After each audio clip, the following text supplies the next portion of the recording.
18 ঘরের নামতা মনে রাখার সহজ উপায়। প্রথমে 1 থেকে 9 পর্যন্ত আমরা বিজোড় সংখ্যাগুলো লিখে যাব।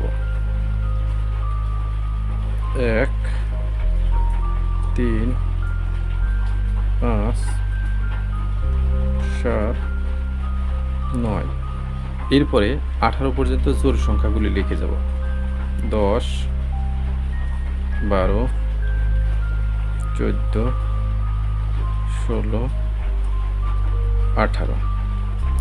এরপরে 0 থেকে 8 পর্যন্ত জোড় সংখ্যাগুলো নিচ থেকে লিখে যাব। 0, 2, 4, 6, 8। আবার আমরা 0 থেকে 8 পর্যন্ত জোড় সংখ্যাগুলো লিখে যাব। 0, 2, 4, 6, 8।